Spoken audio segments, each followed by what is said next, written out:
안녕하세요. Let's talk about verb and adjective clause modifiers in the future tense in this video. Let's go. It's relatively easy to memorize the basic rule of clause modifier in the future tense because we use the same basic rule for both verbs and adjectives.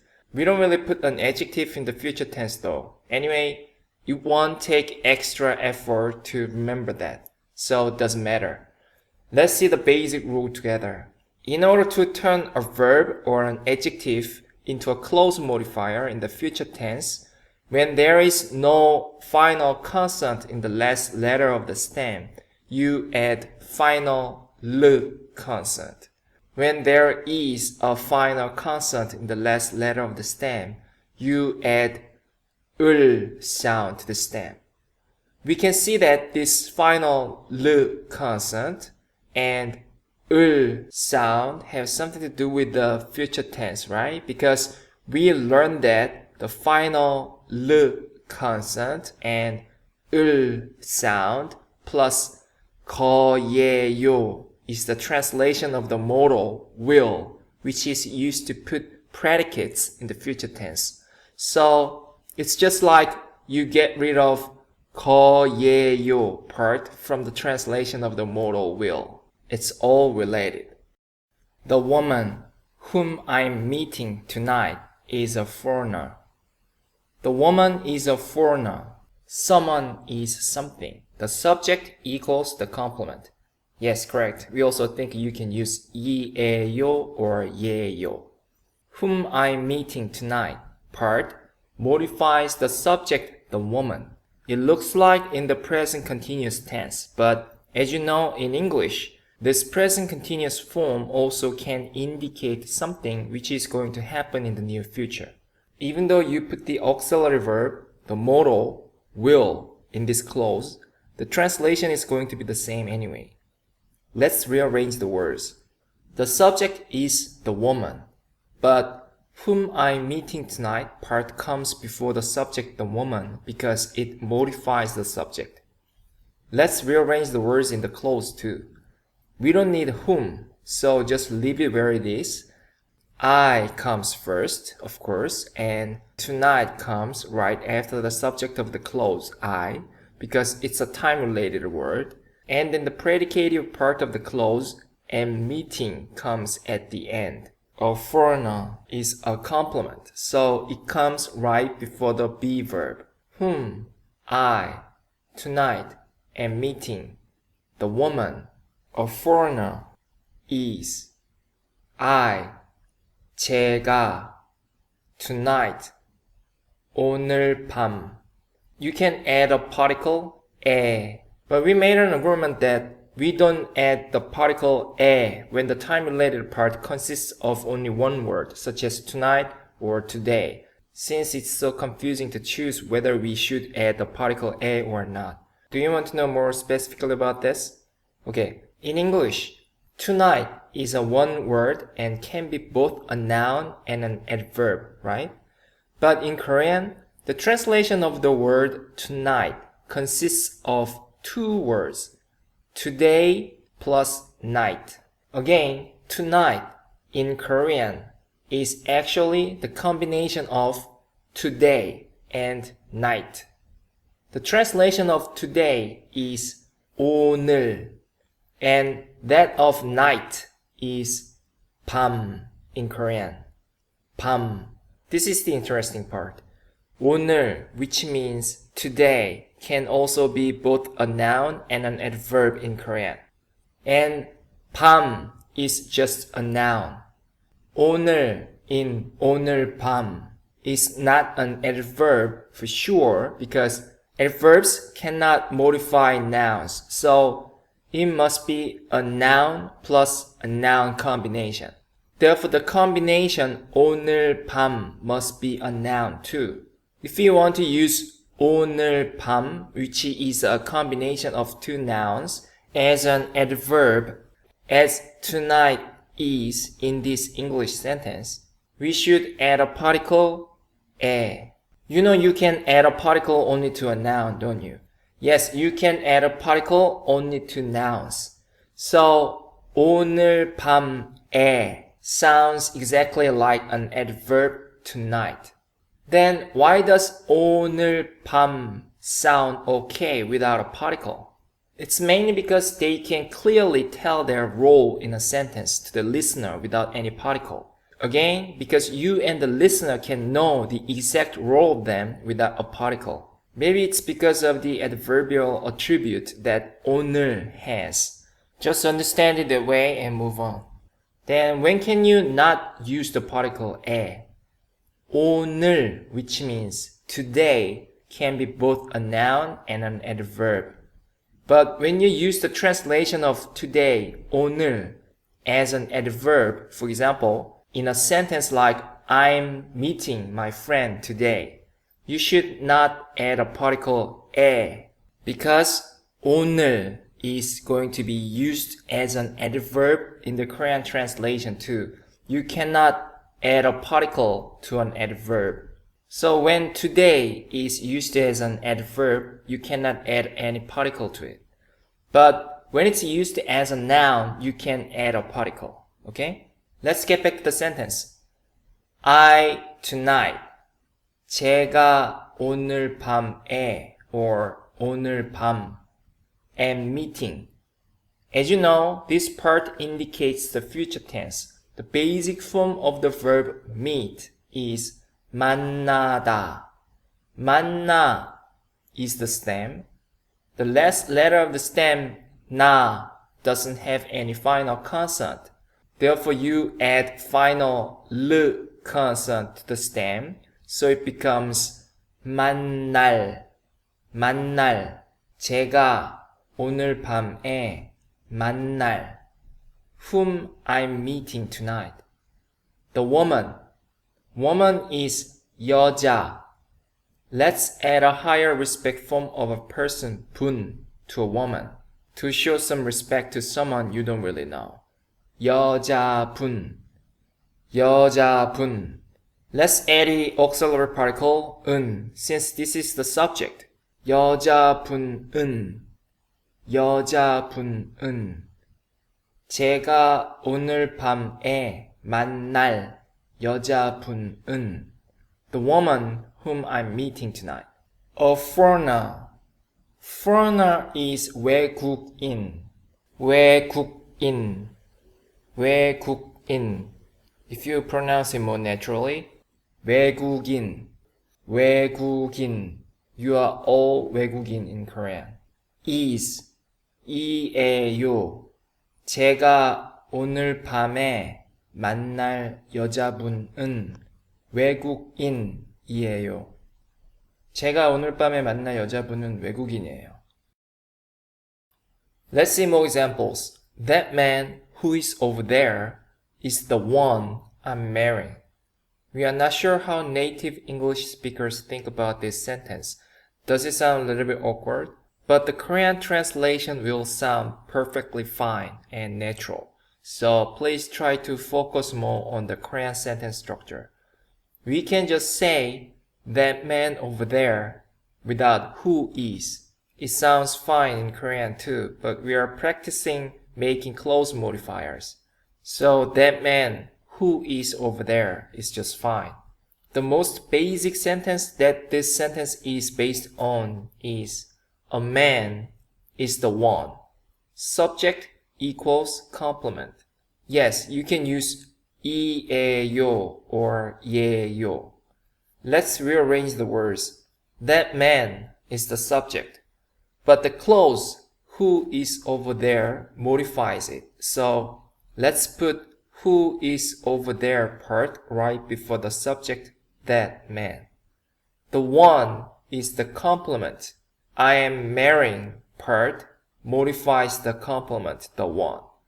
And it indicates the near future. So let's put I am marrying part right before the complement, the one. We don't care whether you use a relative pronoun before I am marrying part in English or not. We don't need stuff like a relative pronoun or a relative adverb in Korean anyway. You know that. Is a predicate of the entire sentence. Who is over there? That man. I am marrying the one. is. Who is over there? It's a clause. We need to rearrange the words in a clause too. Let's put over there right before the be verb is. What was the translation of the adverb there in Korean? We learned quite well about it in lesson 5. Yes, 거기. But 거기 is used to refer to a place which has already been mentioned, or a place near the listener. But when you want to indicate something you are looking at but not in a touching distance, you should use 저 sound. 저기. 저기. Okay? You heard of something like this a lot, right? So over there or there in this sentence can be translated into 저기. Is. Be verb here is used to mean something is at a location or exist. So we can use 있다. 있다. This predicate 있다 is very useful, isn't it? The stem is it. We are now making a verb clause modifier which is in the present simple tense. So we just need to add 는 sound. 있는. 있는. 저기. 있는. Who is over there? 저기. 있는. That man. That here is used to indicate something or someone who is not in a touching distance. So we use 저 sound one more time. Man is 남자. If you want to show some respect, you can add 분 sound. 남자분. But just 남자 is okay here. 저 남자. 저 남자. Let's add a subject particle 가, because we want to emphasize the fact that this is the man. 저 남자가. I am marrying. This is in the present continuous form, but we all know that it indicates something happening in the near future. I is 저, but we want to use the subject particle again, because we want to emphasize the fact that I am the one who's marrying. So 제가 am marrying.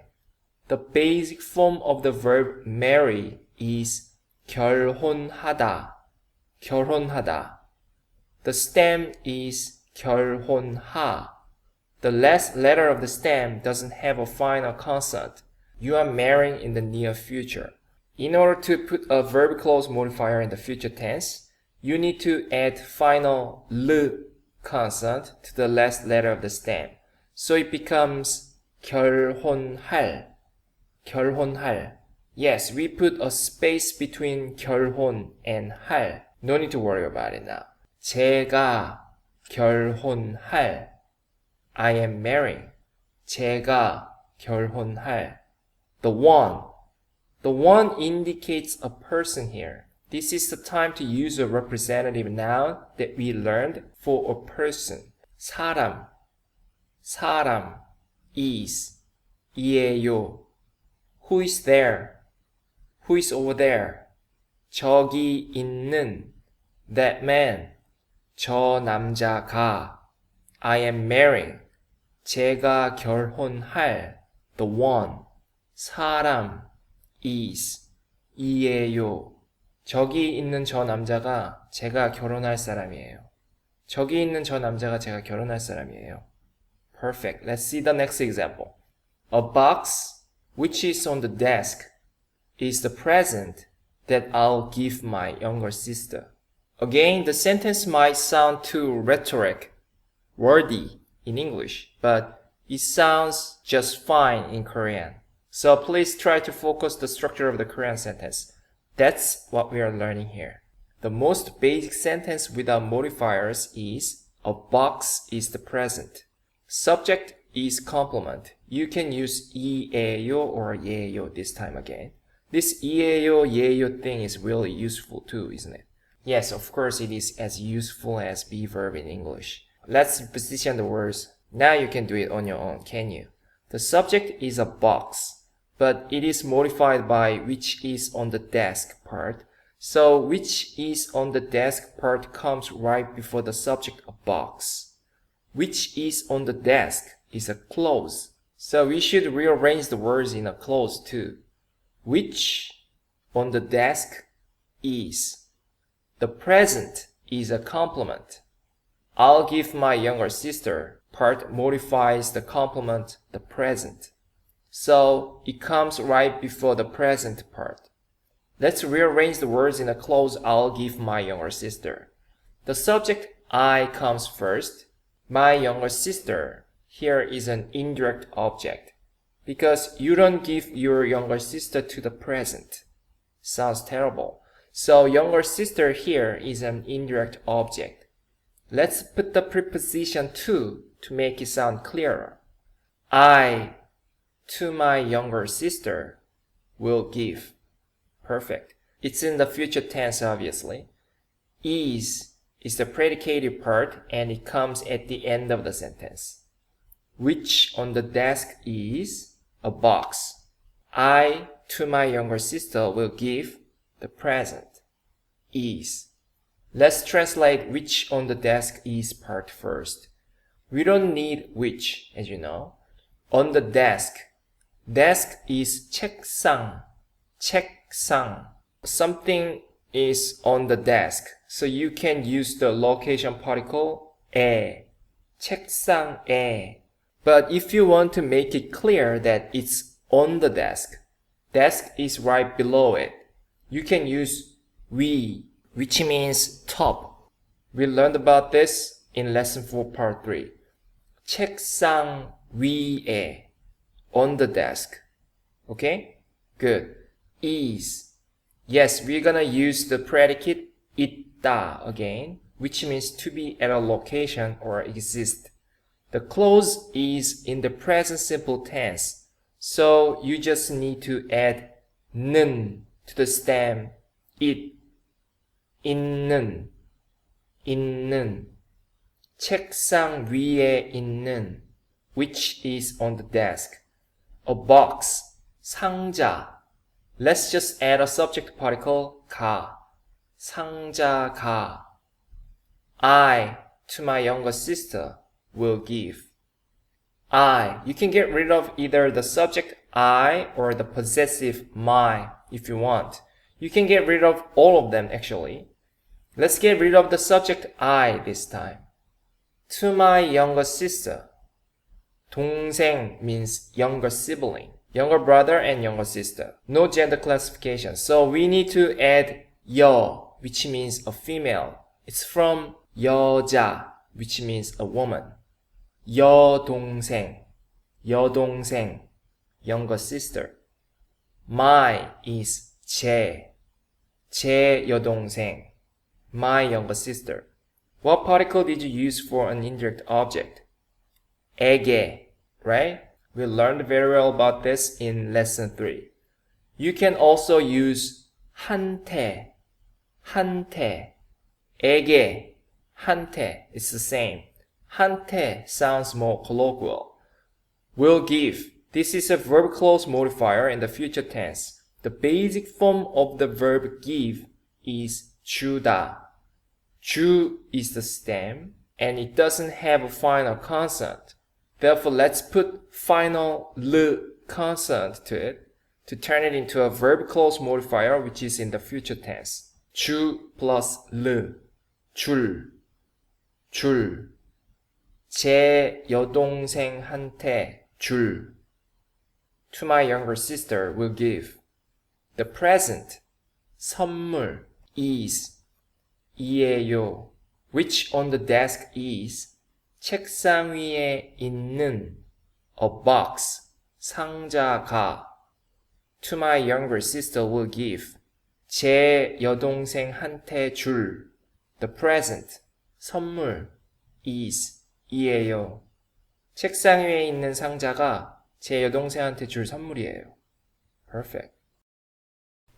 Okay, this is the end of YouTube version lesson 6 part 6. You're going to learn how to make when clause in Korean in the next video.